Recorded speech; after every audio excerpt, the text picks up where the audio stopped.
মাদক ব্যবসা নিয়ন্ত্রণ আর আধিপত্যের দ্বন্দ্বে আবারও উত্তপ্ত রাজধানীর মোহাম্মদপুরের জেনেভা ক্যাম্প। দুই গ্রুপের সংঘর্ষে এক তরুণের মৃত্যুর পর অপরাধীদের ধরতে মাঠে আইন শৃঙ্খলা বাহিনী। বৃহস্পতিবার রাতে জেনেভা ক্যাম্পে চলে অভিযান। জব্দ করা হয় গান পাউডার ও মার্বেল।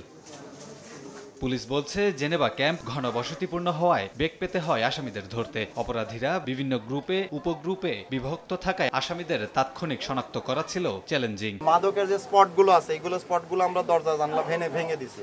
ভেঙে দিয়ে ওইগুলো কিন্তু আমাদের জব্দ করে নিছে। এখানে এরা বিল্ডিং বানাচ্ছিল, মাদক বিক্রি করতেছিল, মারামারির সরঞ্জাম রাখতেছিল, সেটা আমরা জব্দ করছি। যখন আমরা একটু চলে যাই, এই যে শেষ রাতে এরা এখন আবার এই যে গন্ডগোল করা শুরু করছে। ছোট ছোট বিষয় নিয়ে ধরেন যারা গন্ডগোল করে। এদিকে ঘটনার পর থেকে চাপা আতঙ্কে স্থানীয়রা। তাদের অভিযোগ, আইন শৃঙ্খলা বাহিনীর অভিযানেও শান্ত হচ্ছে না জেনেভা ক্যাম্প। 3টার পরের থেকে তারা অত্যাচার করে বেশি।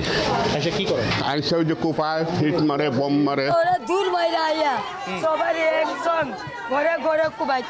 বাসিন্দারা বলছেন, সবচেয়ে বেশি মাদক কারবার চলে ক্যাম্পের 7 নম্বর ও 4 নম্বর গলিতে। এর সঙ্গে চোয়া সেলিম, শাহ আলম, তারিক, পারমনু ওরফে গালকাটা মনু, চেম্বার রাজ, পিচ্চি রাজা, ঠোঁট গোলাপি, ফারুক এবং ইমতিয়াজ সহ জড়িত বেশ কয়েকজন।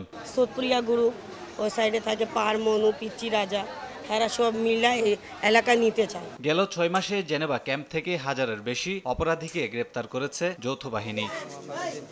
কামরুল হাসান, সময় সংবাদ, ঢাকা।